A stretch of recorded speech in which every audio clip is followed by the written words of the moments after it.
So I think the theme of tonight's talk was supposed to be escaping the Khmer Rouge, but I added in "and the rest of the story" because it's really about my family's escape and what happened afterwards. And I just first of all want to thank you for hosting me tonight, the Colorado foothills. It's not quite as pretty as in this picture tonight, but most of all, Stan, for meeting me out in Ubud at the Ubud Writers and Readers Festival last year, and for giving me this opportunity. So, who am I? First of all, I have two books in which I make certain arguments about foreign aid and about China. One is Aid Dependence in Cambodia, How Foreign Assistance Undermines Democracy. And the other is The Hungry Dragon, How China's Resource Quest is Reshaping the World. These books are about foreign aid in a country like Cambodia, where there's heavy levels of assistance and what that does to that country, how it can affect rule of law, how it can make democracy less accountable because people aren't paying as much in taxes. And in The Hungry Dragon, I make arguments about how China's resource quest around the world is essentially making certain countries like Cambodia, for example, certainly more dependent and more aligned with Chinese foreign policy, and sometimes with Chinese domestic policy as well.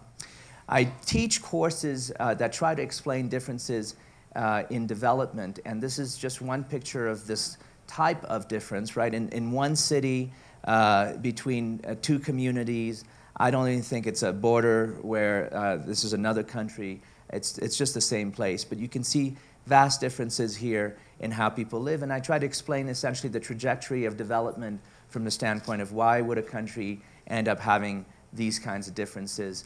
I worked at the World Bank for 3 years after my first master's degree and was able to see up close some of this activity. Then, while doing my Ph.D., was at UNDP, the United Nations Development Program in East Timor, where Stan was also at one point stationed. I don't think we overlapped in terms of years, but UNDP was an interesting experience. It gave me a different appreciation for how development work is done in the UN system. And currently, I'm on the board of a few organizations, a foundation, the Nathan Cummings Foundation, Refugees International, Southeast Asia Development Program, Center for Khmer Studies, Partners for Development, sometimes too many, frankly, to even have the time to attend all the board meetings, but I try to do what I can.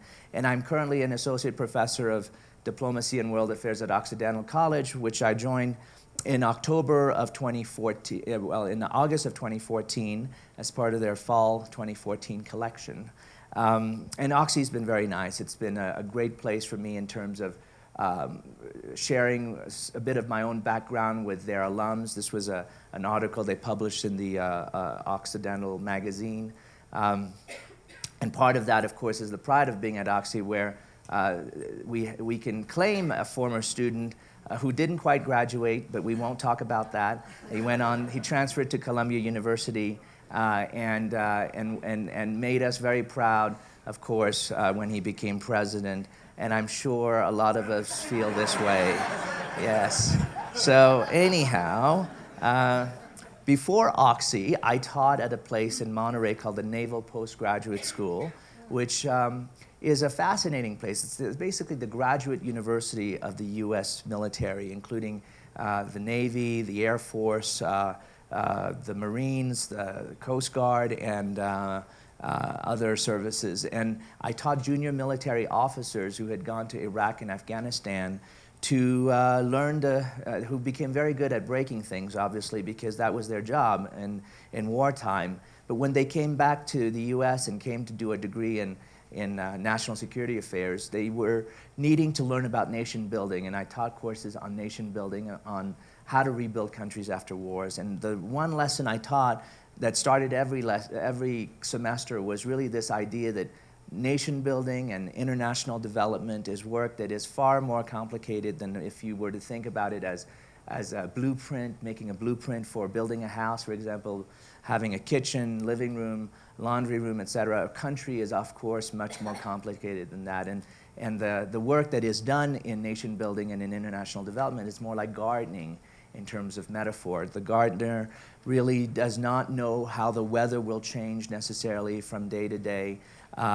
Doesn't know, well, will probably know when it's time to prune, but has knowledge about local conditions that are absent from those who are experts from outside. And this is that first lesson. When I taught those students, and I still teach this same lesson to the students at Occidental College, is that they need to give up on this illusion of control that they have. The gardeners have no illusion of control. We create the right growing conditions, nurture a healthy soil life, set up our lifestyle so we have time to tend our crops and plant a diverse variety of sturdy, healthy plants and watch them grow as we adjust as we go along, removing excess weeds, mulching, watering, and fertilizing when necessary, and picking off pests. But ultimately, the end result almost always includes crop failures and unexpected successes. And we feel more like stewards sometimes, even observers and masters of our domain. Now, I say this as if I am the world's greatest gardener, but I really do this to my plants. So caveat emptor, I really am not that. Don't necessarily take everything that I say for what it's worth, really. And I could have never imagined back in the mid-1990s, 2 years before Harry Potter, being essentially this college kid who at Berkeley was thinking about the world in the way that I ended up having the opportunity to do so. So how did I get to where I am? Certainly, I've had the chance to tell part of that story. I told it at the TED conference. How many of you are familiar with TED Talks? Wow, okay, great. So I don't have to explain it to you. In that talk, I had 6 minutes to share my story.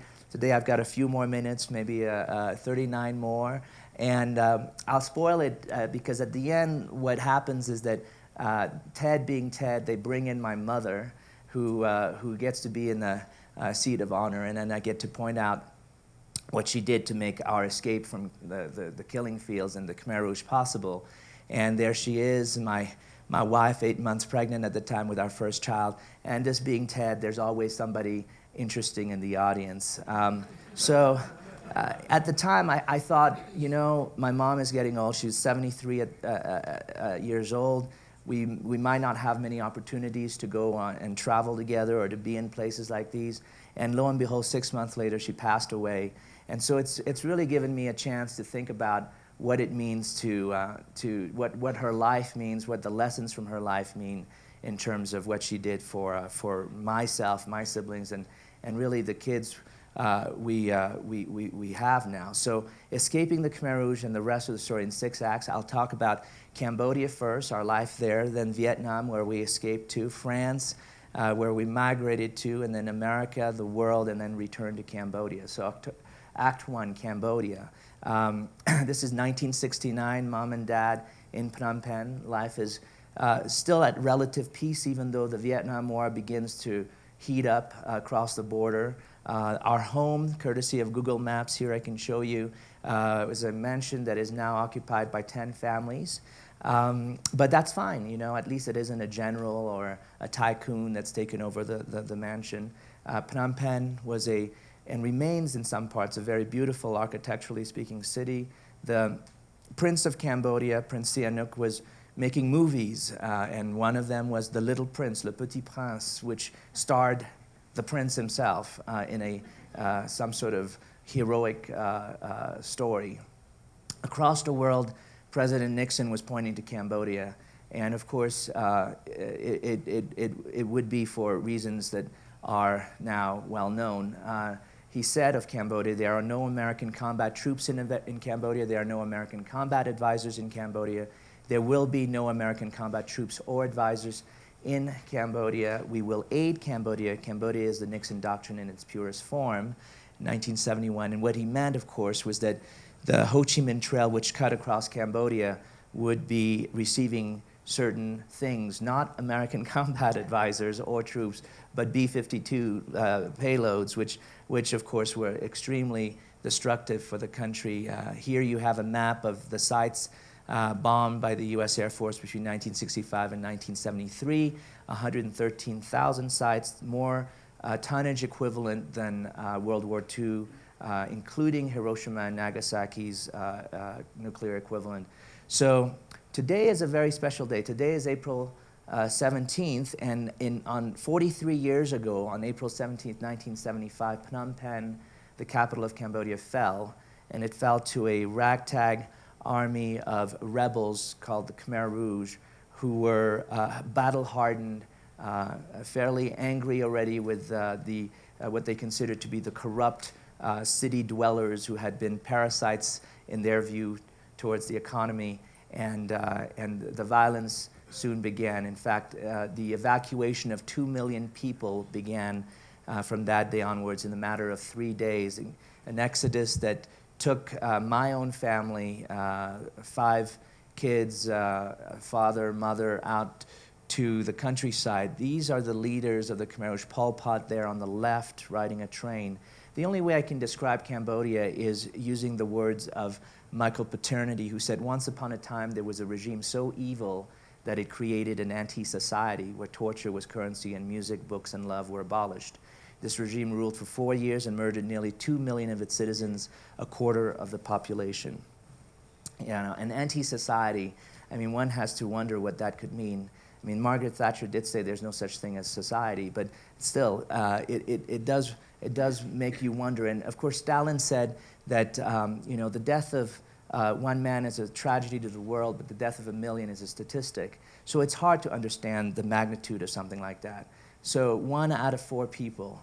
Let me take you to a place called Tuol Sleng, where a former school turned into a torture center was essentially produced out of the Khmer Rouge periods. Up to 16,000 people died there behind barbed wires, in classrooms or offices turned into torture chambers where people were tied up and made to confess that they were both CIA and KGB at the same time. This is a child's arm reaching up for their mother. Literally an insane institution where you could be called an enemy of the people and you were just a kid. And they didn't care because it was simply where people ended up to essentially be tortured to death and killed in killing fields. So in late '75, my family is now living in a province called Pursat, and in a village where they're made to work the fields. And one afternoon in late '75, they're told by the, and here's a depiction of what forced labor could have looked like. They're told by the Khmer Rouge chief that they're to go to this meeting where it's announced that Vietnamese nationals would be allowed to return to Cambodia. Would be allowed to return to Vietnam. So if you're Vietnamese, you can go to Vietnam. And my mom spoke a little bit of Vietnamese, so she thought, you know, maybe she can pass herself off as Vietnamese. My father didn't speak Vietnamese, so it would eventually cause a problem if he were tested in the language. But on the 3rd day of our journey towards Vietnam, my father, pictured here, actually passes away from dysentery and malnutrition, which is a terribly sad thing, but of course causes us to actually improve our chances of getting to Vietnam. Act 2, Vietnam. Language is used as a passport for reaching Vietnam, and my mother is tested on the Khmer Rouge side and on the Vietnamese side, and it's really a miracle that her little bit of Vietnamese that she spoke from her youth could help her use that as a passport. And there she is in the center there with 5 kids about to go into the final test, that second test with the Vietnamese cadre, when an auntie, an actual Vietnamese lady who was also going to be tested, tells her, she's really a good Samaritan, tells her that, you know, that the names you've given the kids, which are all Vietnamese names, are all wrong. The boys have been given girls' names, and the girls have been given boys' names. And so she actually drills her as a drill sergeant for the next 3 days, helping improve my mother's Vietnamese, doing really an act of incredible generosity. And my mother here with me safely in Vietnam because she's passed the exam and attending a niece's wedding. Here she is, really quite thin from her period of time in Cambodia under the Khmer Rouge, and uncle and aunt who were living in Vietnam, and my precocious self. We're able to get to, my mom was smart. The moment she got to Vietnam, having pretended to be Vietnamese, she then said, we're actually Cambodian, so that it would enable us to leave Vietnam, because At that point, Vietnam was already communist. It had turned over to communism, and it would not allow Vietnamese nationals to live. That's why so many people ended up being boat people out of Vietnam. But if you were Cambodian, you could leave. I mean, you'd have to pay bribes. You'd have to, of course, secure sponsorship from another country. And that country turned out to be France, because Vietnam didn't have diplomatic relations with the US anymore after the war. It did have remaining some diplomatic relations with France. And to get to France was another miracle in itself, because we had a cousin in France who was a starving university student. He didn't have the same last name as our family. He couldn't sponsor us. He didn't have the means to do that. But I guess despondent one day, he walked around and bumped into a Frenchman, a very stereotypical Frenchman, cigarette smoking, chain smoking, and the Frenchman helped him, decided that he was going to find a person out of the phone book with the same last name as my mother's, and ask her to sign papers claiming to be related to her, which he somehow convinced this lady to do. But then the papers got lost in the mail, so he just forged her signature. But ends up going to the Ministry of Foreign Affairs, and they've already closed their gate because it's closing time, but he just jumps over the gate and demands service, this Frenchman does, and is able to get through the paperwork needed for us to eventually end up in France. And here's a sister and myself in France. We arrived there in 1978 or so. We have a reasonably comfortable life. I mean, we're refugees. My mom is having mental breakdowns, having survived the killing fields. But France is an interesting place. It's actually, even though it's a very European place with what would be considered social welfare, it actually says to my mother that she has to work, and so she ends up working and having to do quite a number of things to survive in France. By 1985, an aunt living in San Francisco decides that we should be reunited with her, and this is the actual plane ticket, a Pan Am ticket that takes myself, my sister, and my mother to the United States. So thus begins Act 4, America, our new beginning, where I end up living in Oakland, California, in the East Bay, and literally that shack-looking building there. And our Christmases are pretty threadbare. We're not exactly well off. My mom works in the sweatshops of Chinatown in this very building. I remember going there with her, and she would bring back piecemeal work. We lived on food stamps. Thankfully, there weren't yet restrictions on that. And I went to junior high school, Willard Junior High School, which was in Berkeley, California. I think over dinner I mentioned that I actually, we used a friend's address, a family friend's address, to be able to go to Willard. This was before charter schools or choice of any kind, and the schools in Oakland were terrible. So Willard ends up being my school. I take some English as a second language classes. And in the year that I'm going to start at Berkeley High School, 9th grade, I go to the cafeteria there. It's not nearly, this is very nice. It wasn't nearly as nice when I went there. But I have to choose classes for high school, for my freshman year. And at that point, I've got my schedule laid out. It says I'm going to take more ESL, more English as a second language. And I bump into a tutor from Willard, I think a UC Berkeley undergraduate who was getting some credits from volunteering at Willard. And she asked me to look at my schedule, and she says, "Oh, well, so Paul, you really can't continue taking ESL. You've got to take these A through G requirements, like 4 years of English, for example, to be ready for college, for the University of California, for the Cal State system." And it's really yet another example of somebody, another good Samaritan, somebody who challenges power, who then helps me in that moment to realize that I've got to take all these other things, and it's going to be terribly hard because I don't know how to write an essay, much less know what a thesis is like in an essay. But she tells me to do that, and the only time I ever actually saw my mother at Berkeley High School was when she came to sign me out of ESL. That was the only time I ever saw her. I remember seeing her, and I was like, "What are you doing here?" And she said, "Oh, I had to come and sign something for you." Part of my good fortune, really, in my senior year of Berkeley High School was to meet a gentleman named Bob, who I was asked to go see at UC Berkeley. And Bob was really, I did not know what Bob did. I knew he worked in admissions. He wrote his phone number on the back of an application and said that you know, if I needed any help or had questions, I could call him up. And Bob was this incredible person. So I applied to UC Berkeley. I remember I live in Oakland. Berkeley is the closest University of California campus to me, and I get rejected. And I fish out this application on which Bob has written his phone number. I call, I dial the number. Thankfully, he's there to answer, and then I tell him what's happened. And he said, "Okay, come on by." I go to his office in Sproul Hall, ends up helping me write this letter of appeal.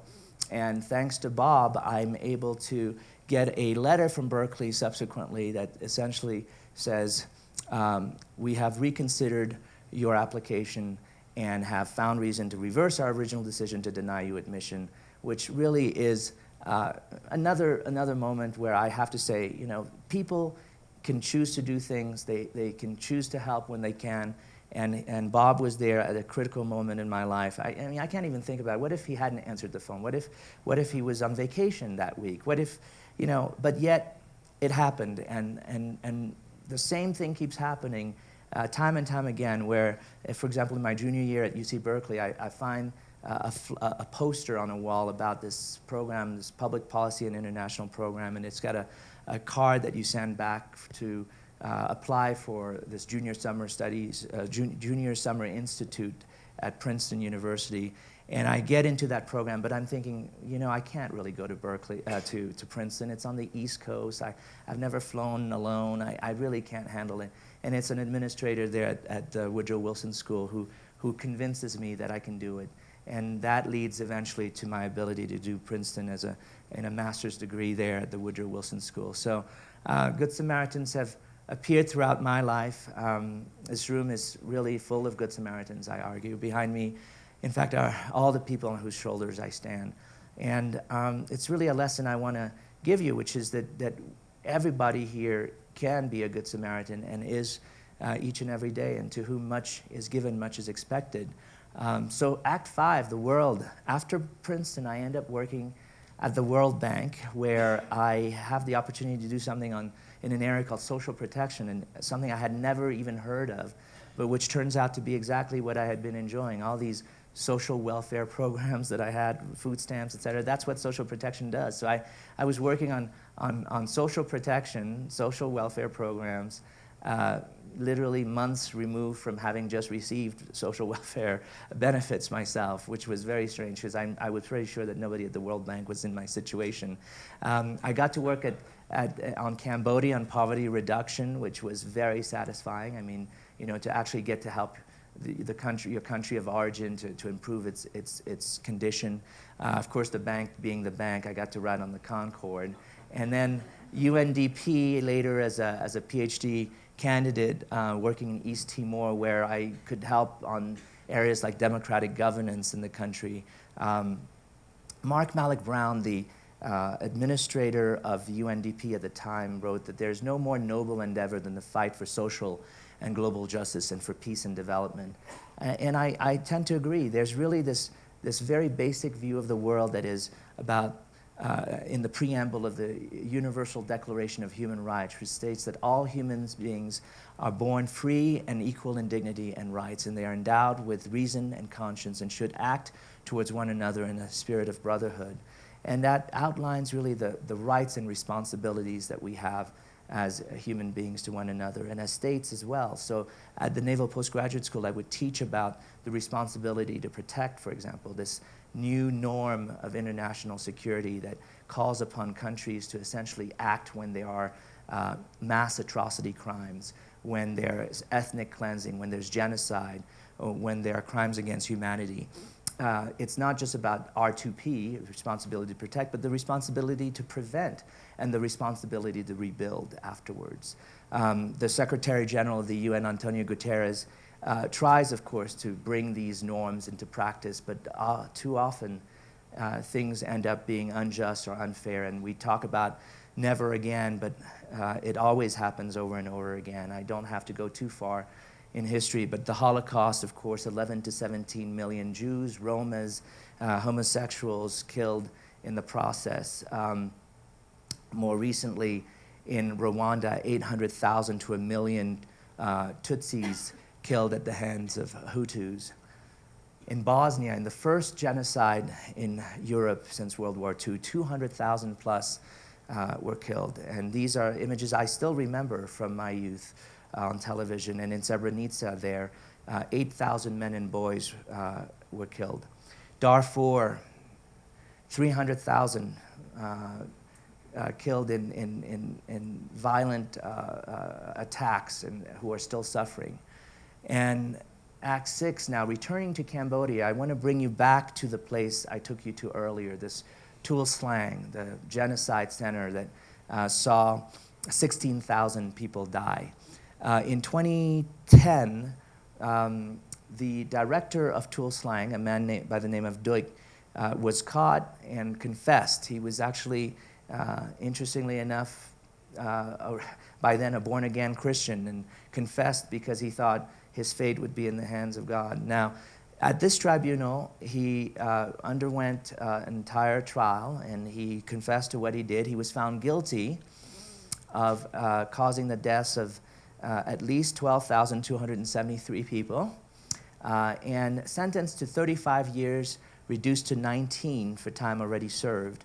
Now, that does seem like too few years, because even though he looks old here, he's actually not that old, and in 19 years he could have walked out. His lawyers appealed, as did the prosecution, and he was sentenced finally to life in prison. Now, one must wonder whether that is justice. If you look, for example, at this gentleman here, how many of you recognize this? Bernie Madoff, right? Bernie Madoff sentenced to 150 years in prison, and he didn't kill anybody per se. I mean, he did cause a lot of losses, billions in losses, probably realized losses close to 14 billion, but he's not appealing, and that's really, I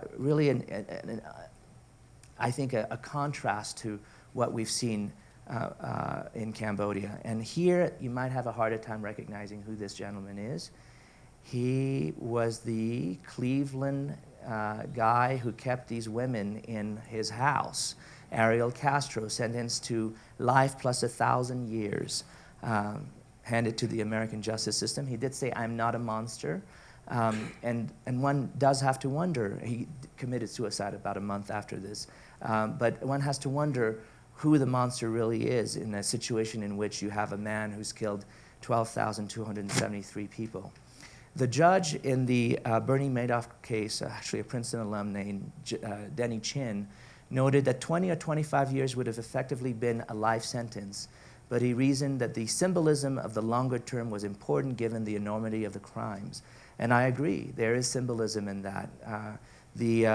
One of the folks on the docket for the Khmer Rouge Tribunal was this woman here, the social affairs minister of the Khmer Rouge. She would have been responsible partly, certainly, for the death of my father, who ended up at a so-called Khmer Rouge hospital where he was not provided with any care. But she was released due to Alzheimer's, dementia. They did say if she got better, she would be brought back in. But she never did. Her husband, the foreign minister for Democratic Kampuchea, for the Khmer Rouge, died at age 87 on March 14, 2013. Two others, the head of state of Democratic Kampuchea, Khieu Samphan, who has a Ph.D. from France, and Nguyen Chia, known as Brother Number Two, were found guilty of crimes against humanity. They're still on another trial about genocide and other things, but at least they've been sentenced to life in prison. And really, you know, even beyond the scope of the tribunal, one has to wonder where one can make a difference. And I'll share a little bit here about the work that I'm doing. So in 2016, I was involved in, I often get quoted in the newspaper, and in one of the stories I was quoted about then candidate Donald Trump, and I said that he was, had autocratic tendencies bordering on dictatorial views, and then the article, of course, was in the Cambodia Daily. So what happened was somebody else was asked about the connection between Prime Minister Hun Sen of Cambodia, who's ruled the country for 33 years, and Donald Trump, and that somebody said, oh, they're birds of a feather who flock together. So lo and behold, at the end I said something to the effect of, the election of Donald Trump will lead to the rise of the know-nothings. And so Prime Minister Hun Sen did a bit of a victory lap when Donald Trump won, because he specifically started talking about me. He said that I wanted to hit his head, Prime Minister Hun Sen's head, but missed and just hit Donald Trump's head. He said, I'm not a professor of diplomacy like Ear Sophal, but I've conducted diplomatic affairs for 35 years since I was 26 years old. He was foreign minister at 26 years of age. So I have enough reason to claim that Donald Trump would win. If I were Ear Sophal, I would leave the US immediately. Because I mean, that was after Trump won, so he thought, if you don't support the person who wins, you better become a refugee elsewhere. I mean, that would be true in Cambodia, but not in the US. So I had my own answer to that situation, and there he is after 30 years of rule. Later, this year, actually, at APEC, that whole translation of Birds of a Feather, he made a speech to Donald Trump in which he started talking about the same issues again. I guess he's really, it really sticks in his craw. But he said, the translation is terrible. It says, only the same hairy animal can live in the same nest. That was Birds of a Feather. Donald Trump Donald Trump is a dictator over money, while Hun Sen is a dictator over money and arms. And then later he again referred to me, but not by name. He said a Cambodian who was a professor in the United States said that if Donald Trump won the election, it would be the era of the rise of the non-human beings. Now that, I have to say, was very interesting, because I thought, are they talking about artificial intelligence? Are they talking about apes? What are they talking about? Of course, it was the know-nothings, but it got translated to non-human beings. So I became a target of attacks for supporting you, but I'm proud of what I said before the election, which turned out to be correct. Anyhow, as you can imagine, this is causing a lot of despondence in Cambodia and elsewhere about how a person who's been in power for 32 years can continue doing these things. So I continue to try to speak truth to power. I was, after that first article in which he refers to me having to leave the U.S., I said, and this was the spokesperson for the U.S. Embassy tweeting a quote of mine saying, as U.S. citizens, we don't become refugees for talking about public figures. Indeed, we're part of a long and celebrated tradition. And so, it's not only the usual suspects. Oddly enough, I'm probably the only person who's managed to earn the ire of the Prime Minister of Cambodia, but also the ire of the former U.S. ambassador to Cambodia as well, because in 2010, I wrote an op-ed in the global edition of the New York Times entitled Khmer Rouge Tribunal versus Karmic Justice. And I talked about political interference in the tribunal and corruption there. And it earned me the ire of the U.S. ambassador, who wrote to my dean at the Naval Postgraduate School, and who said that I needed to be punished for writing this. And when she couldn't do anything about it, I was declared persona non grata, so I could not enter Cambodia as a U.S. government employee, because I taught at the Naval Postgraduate School. I was a U.S. government employee. So it was really unimaginable. I mean, the country of my birth, country I'd fled, and I could not travel there, at least until she left her ambassadorship. So I was very glad when she left Cambodian airspace that I could come back into Cambodia. It slowed me down, but once I got to Oxy, I really picked things back up again. And I really consider the rent I pay for having the privilege of being here in the United States. I provide as much material as I can to newspapers that approach me about Cambodia. So what would my mom think of all this? My late mother, who lived 73 years, she believed in Buddhism. She was Buddhist. She believed in what goes around comes around, that the folks who had hurt our family would end up hurting themselves. In that sense, as a Buddhist, she believed in karmic justice. And karmic justice would have meant that even though we hadn't gotten justice in our lifetime, that they'd be reborn cockroaches perhaps in their next lives. So, and in that sense, I'd say she was able to forgive the fact that there wasn't justice in her life. And for so many Cambodians, for 15 million Cambodians, I would argue that despite all the injustices in their lives every day, I'm sure for those of you who've been to Cambodia, you've seen the poverty and the incredible sort of unfair things that happen there, that at least because of their belief systems, they're not outraged constantly by what they have to go through. She spoke 5 languages, had 7 years of formal schooling, and saved lives. And the Talmud says that when you save a life, you save the world, and she certainly did for my life.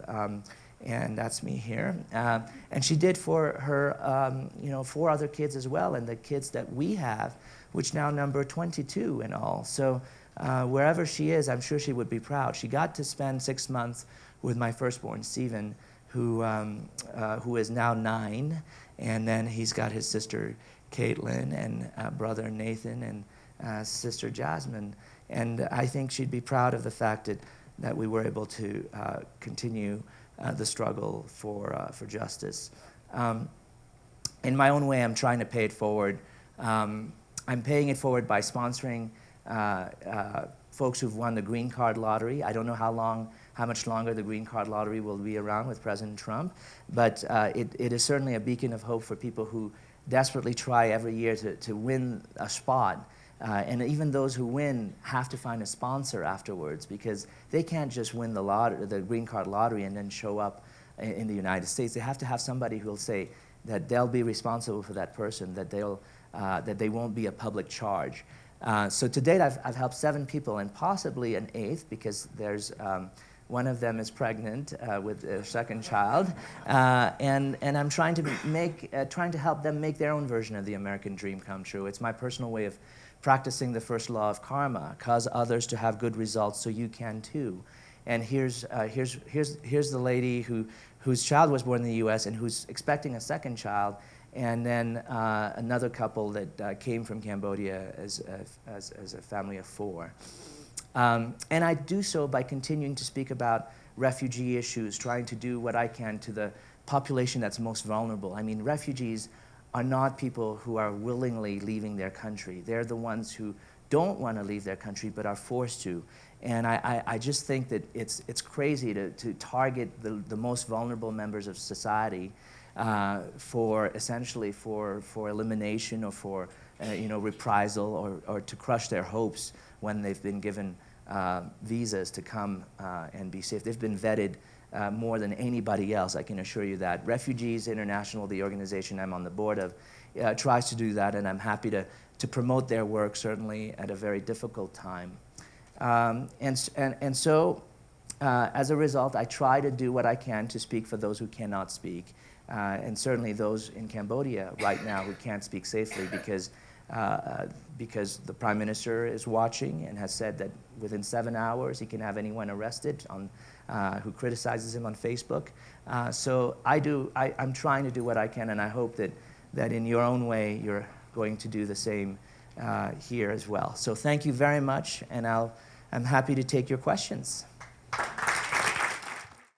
A comment first and then a question. The comment is, you're why America needs immigrants. Thank you. And we're all, at one point, immigrants in this country. The question is, I think I saw in your first slide a comment about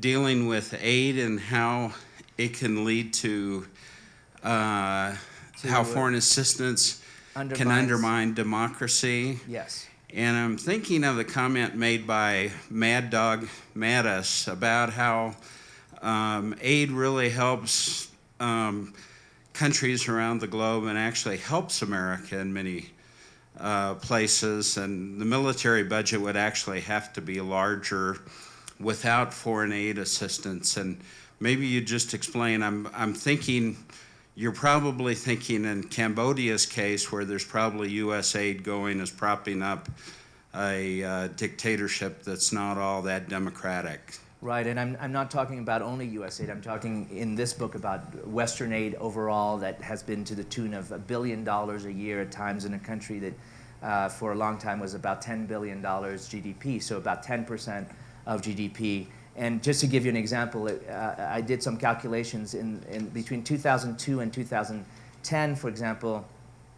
for every dollar the Cambodian government spent, it received 94.3 cents in foreign aid. So we're talking about a situation in which they were receiving such large quantities of foreign aid that, they wouldn't have an incentive then to go around taxing their people more because why? You know, you're getting money from outside to do all the work that you want done. And so where's the accountability? Well, the accountability, I mean, we talk about Washington, D.C. taxation without representation. So the reverse of that is no taxation without, so the reverse of that would be that if you really don't tax, you're not going to get representation. And if you do tax, you would get representation. Like people would say, you know, I'm paying taxes. I want you to do things for me. I want you to, you know, improve road conditions, improve schools. So when you're not collecting sufficient tax revenues, you then ignore your population and say, well, you know, you're not really part of the picture. And as you know, if you're not at the table, you're on the menu. So it's really it's really what they've been doing in the sense that corruption then replaces all of that. So when you don't tax people, you then can engage in more corruption, and then it's informal taxation. It doesn't lead to more schools. It doesn't lead to more hospitals. It leads to people living like the right side of this slide. So you know, the tycoons and the government officials who are senior government officials can live luxurious lifestyle while the rest of the population lives in this in a terrible state of poverty. And so that's what I mean. And I don't want to indict aid in general, but that's essentially a case study in which Cambodia is shown to have issues with democracy, with rule of law. And now foreign aid isn't as large as it used to be, but China is coming in and simply giving so much money that Cambodia can't essentially say no to China anymore, and it has become a kind of province of China or a wholly owned subsidiary of China, and it acts out in ways that helps China in its competition with the U.S. and in its undermining of ASEAN when it wants something done with the South China Sea, for example, which is the topic of the other book, which is, you know, The Hungry Dragon, How China's Resource Quest is Reshaping the World. So thank you for that. Other questions? Yes. I just recently read that the United States had dropped dramatically as far as human rights, and I can't remember where we were, but 97th or something, and I just wanted your opinion on that. Yeah, I mean, look, when you've got a president calling the media the enemies of the people, the last time I heard the word enemies of the people was when the Khmer Rouge used it on their enemies at Tuol Sleng. You know, these are the enemies of the people, and that's what ends up happening to them when they get tortured and killed. And so it's really not good as a precedent when you have the world's leading democracy have a leader who essentially doesn't follow any of the norms that one expects of a president and says things like, you know, we should remove NBC's broadcast license, or we should jail former FBI Director Comey. It's almost like this tin pot dictatorship when you hear things like that. And I think it gives a lot of material for people like the Prime Minister of Cambodia, Erdogan of Turkey, and others around the world to essentially say, look, the U.S. is doing that. Trump is doing that. We can do the same thing. We can say the same. We can shutter the media in our country because they're talking about doing it over there. Not that they are actually doing it, but you know, in places like Cambodia, they're actually doing it. They're implementing essentially the threats that they hear from Washington, D.C., and are realizing those things on the justification of the U.S. is leading the way, which is very, very disheartening. Here's a question over here.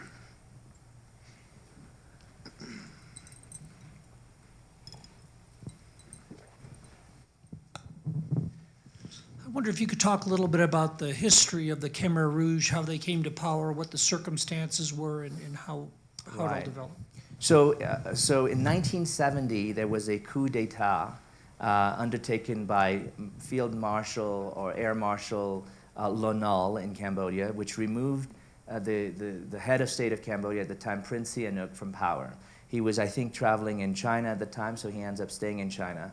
And there was already and the reason for that coup was that the regime, the Lanal and his accomplices were very much thinking that Cambodia had leaned too far towards the Viet Cong and needed to go closer to the U.S. All right, so there's been talk that the U.S. was somehow involved in the coup.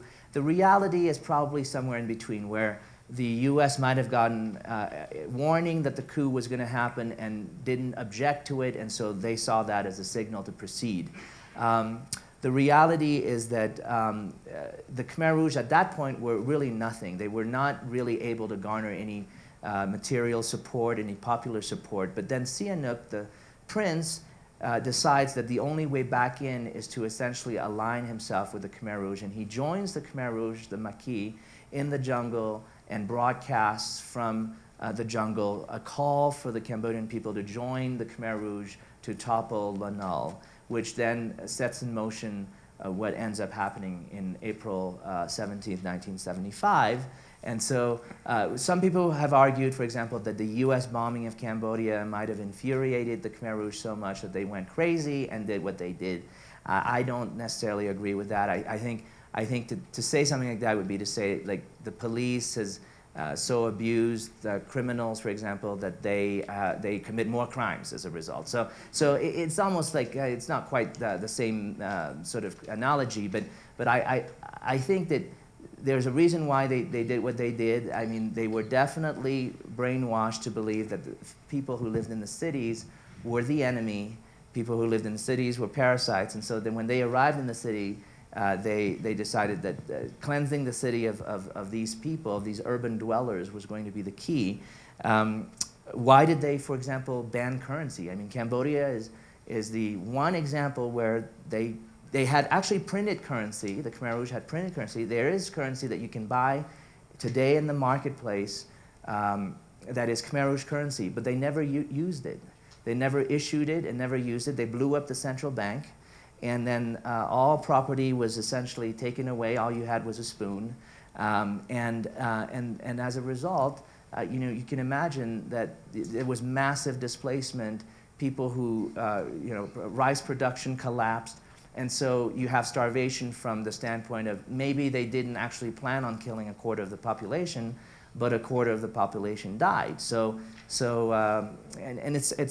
There's all kinds of incredible sort of, like, you would think that a small group of people could not control a larger group of people, but in Cambodia at that time there was not really a kind of motivation to necessarily say, okay, well, we're just going to band together and topple the regime. The longer you go through the 4 years they were in power, the weaker your average person got because they weren't getting enough food to begin with, so that by the time the Vietnamese invade Cambodia, more of the population would have likely died if they hadn't done that.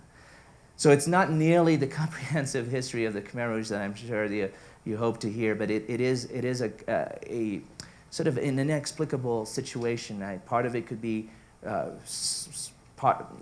some people have argued that religion might have had something to do with it, where Buddhism sort of suppresses aggression, and so the Khmer Rouge kind of released that and enabled some Cambodian young men to exercise violence in a way that would never have been permitted under Buddhist norms. So it's hard to really explain it. There's a book called Why Did They Kill, which you might be interested in reading. It's by Alex Hinton, a professor at Rutgers University, and he tries in that book to explain the reason why the Khmer Rouge killed. More questions? Behind you. Oh, there you are. Yeah, just a follow-up. So what, I don't really remember, I was probably in my 20s then, but I don't remember response much from the West. I mean, basically, like you said, this is the biggest Holocaust since Europe, and I don't know what happened. I mean, was there any response from the West? I just don't recall all that. And you'll be amazed to hear that actually, of course, it was after the Vietnam War, so people had Vietnam War fatigue and didn't want to go back or talk about Southeast Asia. the one person who wanted to do something about Cambodia and the genocide was George McGovern, who had fought. He was a Dove who had fought against the Vietnam War, but he was beginning to get all these reports about the atrocities, and so he said, you know, there's mass killings happening in Cambodia. We have to do something about it. And of course, Congress laughed at him and thought, you know, McGovern wants to intervene and so on. And so it's just fascinating. I mean, you know, there's so much that went wrong in the sense that there were already reports before the Khmer Rouge took power that they were committing incredibly violent crimes. There was a Foreign Service officer based in Vietnam who would go up on a hill in Vietnam and watch over Cambodian territory and see all these fires happening at night. And what he realized was happening was that the Khmer Rouge were going through villages and just burning everything and just disrupting village life throughout Cambodia. And he wrote back a long memo about what he saw, and it was put away on some shelf somewhere and ignored. But of course, you know, after it became clear, it became a situation where a lot of Republicans actually said, oh, you know, Cambodia is an example of why we should have intervened in Southeast Asia. And it became an argument for you know, yeah, we should not have cut and run from Southeast Asia because we allowed the genocide to happen as a result of that. The question over here. Yes. So I have two questions. The first one dealing with the Vietnamese invasion of Cambodia, which ended the Cambodian genocide. Are there any celebrations or anything of the Vietnamese for this incident? And the second one deals with the Hungry Dragon. Is there any difference between what China is doing and the Western states' neocolonialism?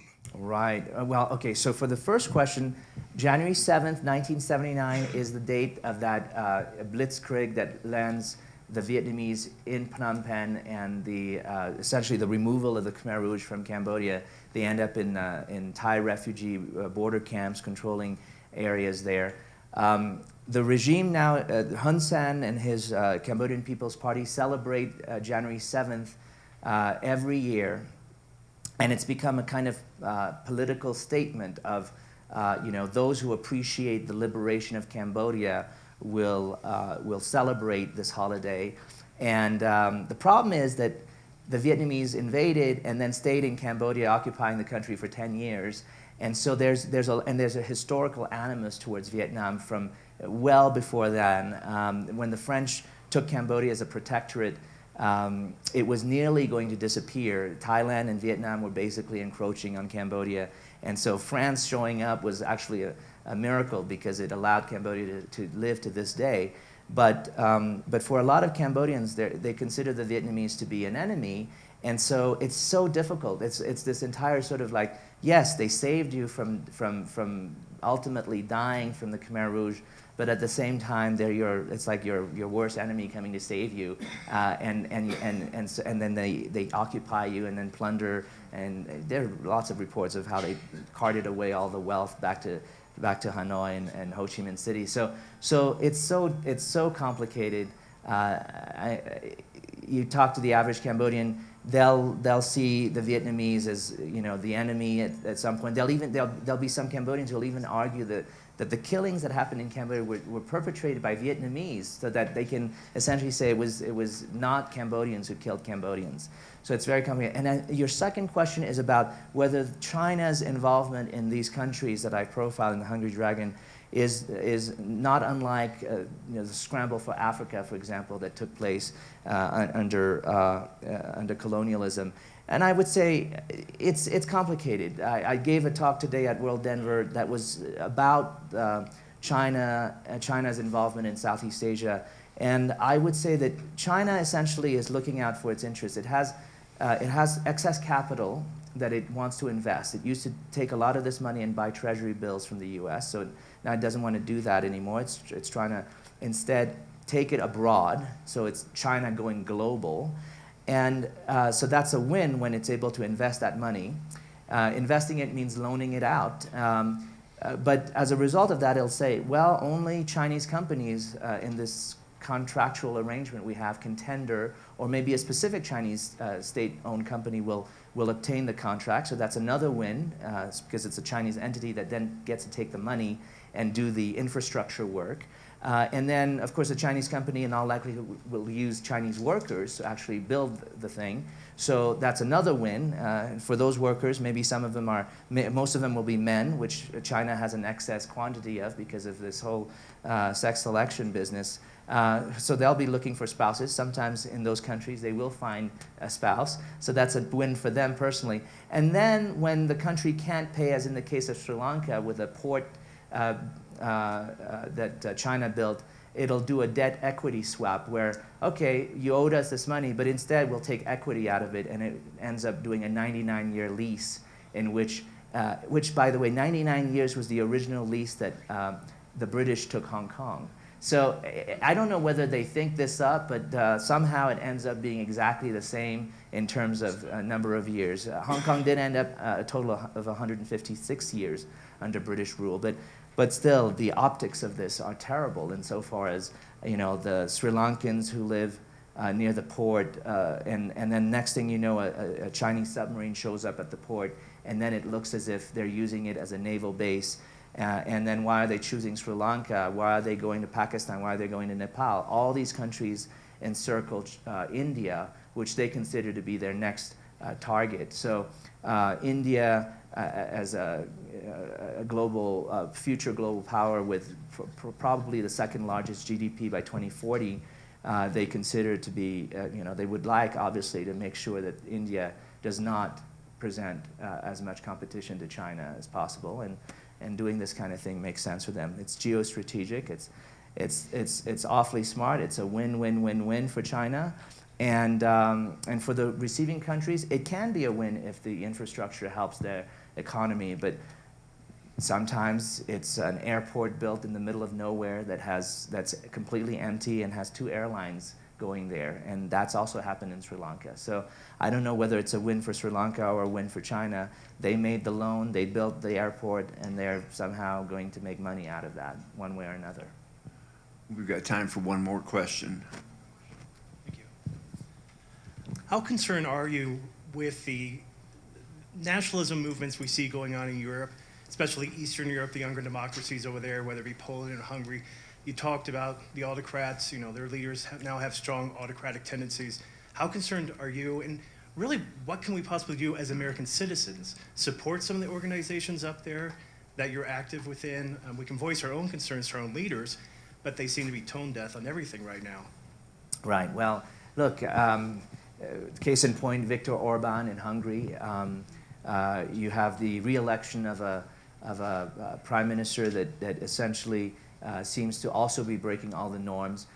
The rise of populist authoritarianism or authoritarian populism is really concerning. It's not just obviously happening in Asia, where I've pointed out, you know, Thailand is a place where a general is in power and the elections keep being delayed. The Philippines, where Duterte talks about having maybe killed someone as a teenager, and his spokesperson says, I think the president was kidding about that. And in Malaysia, where a prime minister is about to be reelected despite billions of dollars in documented corruption, and his competitor is a former prime minister who's 92 years old and running as part of the opposition.